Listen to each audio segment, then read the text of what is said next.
Hello, I'm Andy Coulson and welcome back to Crisis What Crisis and another Crisis Comforts episode. Short but perfectly formed advice for getting you through the tough times.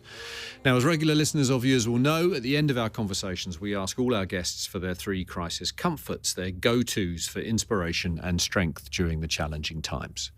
Over the years, we've accumulated some incredibly interesting, much more importantly, useful tips for anyone who might be feeling the weight of their own difficulties. Now, I've just had a conversation with the award-winning broadcaster, journalist, athlete and campaigner, Charlie Webster.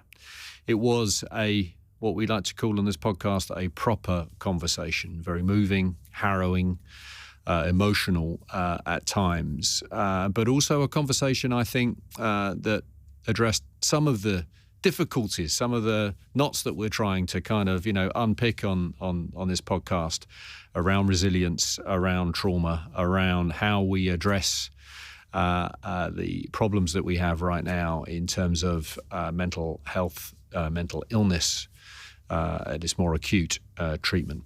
It's a fascinating conversation. I hope you'll agree. And I'd urge you to listen also to the full episode, please, when you can.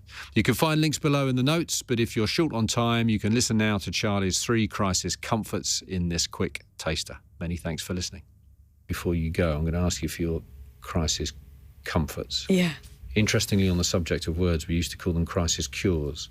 And then Julia Samuel, who is an amazing woman, a grief counsellor, probably the most accomplished in the country, she said, you've got to stop using the word cure. It's not the right word. There is no cure. So we call them crisis comforts as a result. So these are three things that you sort of lean on, rely on. Please be as specific as possible. Can't be another person. In those. So it can't be another person. Can't be another person. Okay. That's really the only rule. So I'm going to start with my running trainers.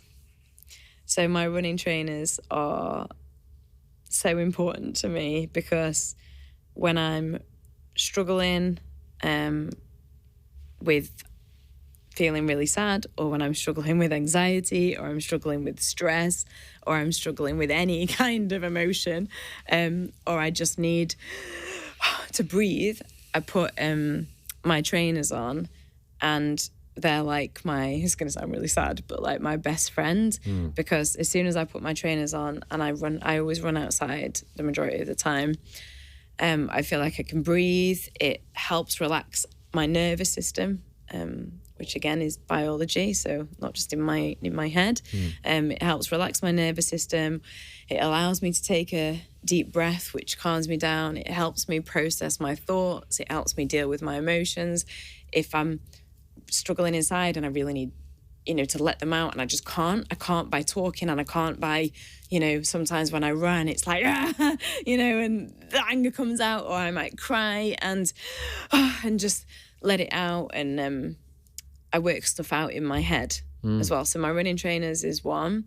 You cry when you run sometimes. Yeah, because sometimes this is one of the things I do talk about in my book is it was always very difficult for me to cry because of what happened to me when I was younger, and when I cried, the abuse would get worse. Yes. So it then became very difficult for me to cry, and also I felt very vulnerable when I cried, and I struggled with vulnerability because I felt that I had to protect myself all the time because of everything I've been through. And so it helped. Yeah, but sometimes I do cry when I'm running. Honestly, I've done it recently. Like I'll be crying, or sometimes I'll shout. Obviously not too much in public, but if I'm I'll sometimes take myself off to some woods, or a park or something, and early in the morning or whatever. And so sometimes I will dispel all those emotions, because I think doing the physical act just helps me release it sometimes. And then the second thing is a blanket. And actually, Dr. Rachel, the psychologist who I worked with, taught me this. So sometimes when I'm feeling really in a crisis, and you mentioned you can't have someone, but actually I'm going to be really open. I don't actually really talk about this much, but sometimes I'll find it difficult if somebody wants to give me a cuddle, because I just feel so closed up. And I wonder if people can relate.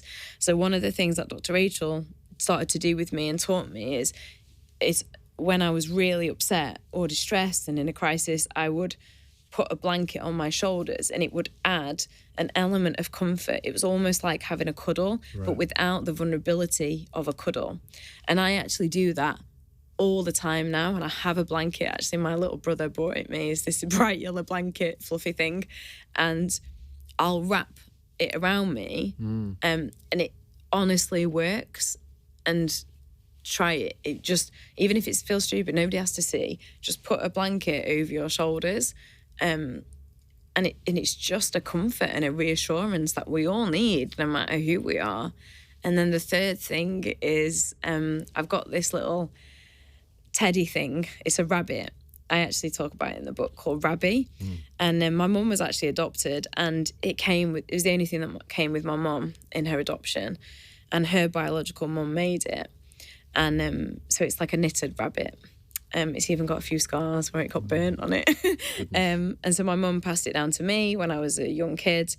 And it was interesting again because Dr. Rachel was the person that, so poor Rabbi was just in a box somewhere.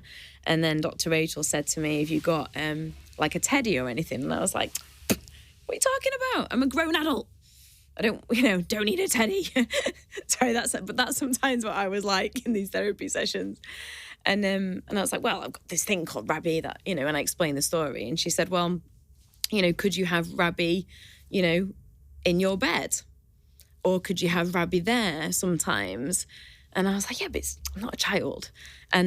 But Rabbi, sometimes when I'm really upset, even if I just lay him there on my bed or just sit on a chair, it just connects me with, again, it's just comfort. It just connects me with my life, my mom, and my story. And so those are my three things. So running, trainers, blanket, and Rabbi. They're amazing. We've had some fantastic comforts during the course of the 100-odd episodes that we've done, but they are right up there. That's brilliantly told, and thank you. Thank you. Charlie, thanks again for coming in. Thanks for having me. Appreciate it. I think that's what they call a proper conversation.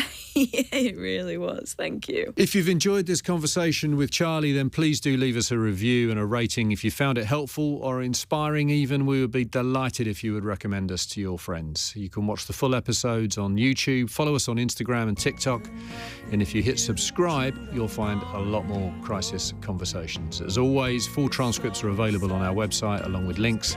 Just head to crisiswhatcrisis.com. Thanks so much for listening. Yeah, you see